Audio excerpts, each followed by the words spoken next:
Hello students, welcome to my channel basic Pradeep. आज का topic है most VVI important question in geology. तो आज के वीडियो में हम लोग important objective question in geology पढ़ने वाले हैं।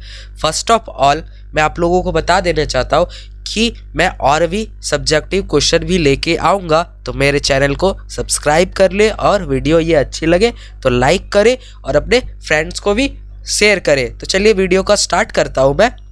फर्स्ट क्वेश्चन है आपका, the process of crystallization in binary magma take place dash stages. तो 3 स्टेजेस। बाइनरी माग्मा में क्रिस्टलीकरण की प्रक्रिया डैश चरणों में होती है, तो 3 चरणों में होती है। Which rock contain the lowest percentage of silica. तो बेसाल्ट। किस चट्टान में सिलिका का प्रतिशत कम है? तो basalt. Which volcanic rock contain the high percentage of silica. Rhyolite. किस ज्वालामुखी चट्टान में सिलिका का उच्च प्रतिशत है? रेओलाइट।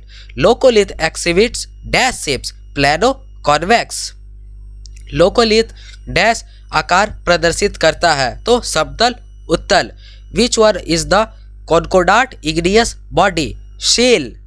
कौन सा एक अनुस्तरीय अग्नेय पिंड है? Sill. Which one of the largest igneous form. Batholith. सबसे बड़ा अग्नेय रूप कौन सा है? तो batholith. Opening at the top of volcano crater. Volcano के ओपनिंग को क्या बोलते हैं? क्रेटर। ज्वालामुखी के शीर्ष पर निकास है? Crater. Earthquake mechanism was proposed by Richter. भूकंप तंत्र किसके द्वारा प्रस्तावित किया गया था? Richter. Lava can flow to greater distance because of low viscosity. Lava अधिक दूरियां तक प्रवाहित हो सकता है क्योंकि इसमें है कम चिपचिपाहट। Dark coloured rock is called melanocratic. Light colour बोले तो लियोक्रेटिक एंड डार्क कलर बोले तो मेलेनोक्रेटिक। गहरे रंग की चट्टान को डैश कहते हैं? तो melanocratic. Plutonic equivalent of rhyolite is granite. Rhyolite का प्लूटोनिक समतुल्य है granite. Which one of the following is silica unsaturated mineral hypersthene. निम्नलिखित में से कौन सा सिलिका असंतृप्त खनिज है? Hypersthene. A sedimentary rock without stratification is tillite. अस्थिरीकरण के बिना एक अवसादी चट्टान है? Tillite. A sedimentary layer whose thickness is more than 1 metre is known as stratum. 1 metre से अधिक मोटाई वाली अवसादी परत कहलाती है परत। Ripple mark are observe in sandstone. लहर के निशान दिखे गए हैं बलुआवा पत्थर में। Mud cracks can occur in dash rock only. Sedimentary rock. एक मड क्रैक केवल डैश चट्टानों में हो सकता है, तो अवसादी चट्टान। Sandstone grain dash mm। तो 21/16 mm। सैंडस्टोन का ग्रेन कितना mm का होता है? तो 21/16 sedimentary sandstone grain dash millimetre है, तो 21/16। Shape of grain found in breccia is angular.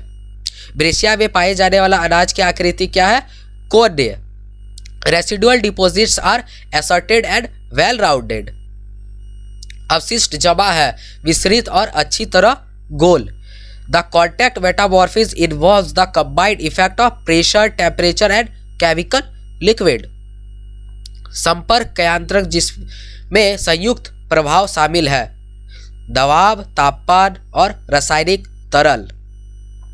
Regional metamorphism is characterized by high temperature और हाई प्रेशर। रीजनल मेटामॉर्फिज्म की विशेषता है उच्च तापमान और उच्च दाब। Mica found in Jharkhand is called ruby. Jharkhand में पाए जाने वाला उर्वरक डैश रूप में जाना जाता है? तो रूबी के रूप में जाना जाता है। Bauxite is an ore of aluminium. तो जितने भी ओर वाले क्वेश्चन है वो आप लोग जरूरी पढ़े, मोस्ट वीवीआई इंपॉर्टेंट है। अभी मैंने एक बॉक्साइट का ओर क्या है? Aluminium.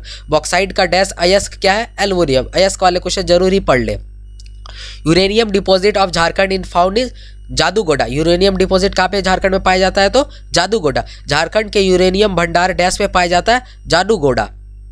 Dash are found because of mechanical concentration placer deposit. Dash का निर्माण यांत्रिक सांद्रता के कारण होता है, प्लेजर जमा। ब्राचियोपोडा एग्जिस्ट ड्यूरिंग डैश इरा, तो पैलियोजोइक। ब्राचियोपोडा कब एग्जिस्ट करता है, तो पैलियोजोइक इरा में। ब्राचियोपोडा डैश युग के दौरान मौजूद थे, तो Palaeozoic. The Vindhyan system is economical importance of diamond, limestone और सैंडस्टोन, तो इनमें से सभी, ऑल ऑफ दिस। विद्वान प्रणाली आर्थिक रूप से डैश कारण के में महत्वपूर्ण है, हीरा, चूना पत्थर, बलुआ पत्थर, इनमें से सभी में वो महत्वपूर्ण है। विद्वान विद्या प्रणाली। The Gondwana system is economical importance because of coal. Gondwana का जब भी क्वेश्चन आए तो वो कोल के लिए फेमस था। एंड इसके सब्जेक्टिव क्वेश्चन भी आते हैं 5 मार्क्स के, जो कि आप लोग डिटेल में इसे पढ़े। गोंडवाना फॉर्मेशन। गोंडवाना प्रणाली आर्थिक रूप से डैश के कारण महत्वपूर्ण है, तो कोयला के कारण के महत्वपूर्ण। Palaeontology is the study of fossils. Palaeontology किसका स्टडी है, फॉसिल्स का। प्लेंटियोलॉजी किसका अध्ययन करता है, तो जीवाश्म के अध्ययन करते हैं। The remain of hard parts of organism are better preserved, तो in the marine sedimentary deposit. Question number 30 का ऑप्शन 2 आंसर सही होगा, नॉट 3 गलत है। जितने भी ग्रीन टिक वाले हैं वो सारे आंसर सही है। जीव के कठोर अंगों के अवशेषों को बेहतर तरीके से संरक्षित किया जाता है समुद्री अवसादी निक्षेपणों में। Index fossils can be used as stratigraphy indicator, climate indicators, economical tools, all of this. Index fossil किस पे यूज किया जाता है, तो इनमें से सभी। सूचकांक जीवाश्मों का उपयोग किस प्रकार किया जाता है, तो स्ट्रेटिग्राफी संकेत, जलवायु संकेतक, आर्थिक उपकरण, इनमें से सभी। Magnetite is an ore of iron, यहाँ पे देख सकते हैं मैग्नेटाइट का ओर क्या है, आयरन। मैग्नेटाइट का अयस्क है लोहा। The impurity metal content of an ore is known as गैग। एक अयस्क की अशुद्धता धातु सामग्री के रूप में जानी जाती है, तो गैग। Gneissose structure is found in dash rock, तो मेटामॉर्फिक रॉक। नाइसी संचारण डैश चट्टानों में पाई जाती है, तो रूपांतरित चट्टानों में। Hydrothermal replacement process control oxidation, hydration और super enrichment, all of this होगा। Hydrothermal replacement, all of this. Hydrothermal प्रतिस्थापन प्रक्रिया किसके नियंत्रित करती है, तो ऑक्सीकरण, हाइड्रेशन, सुपर जीन संवर्धन, इनमें से सभी। तो ये थे most important objective question in geology. Subjective में भी मैं डालने वाला हूँ, तो मेरे चैनल को सब्सक्राइब कर ले और वीडियो अच्छी लगे तो लाइक करें। थैंक यू गाइस, जय हिंद।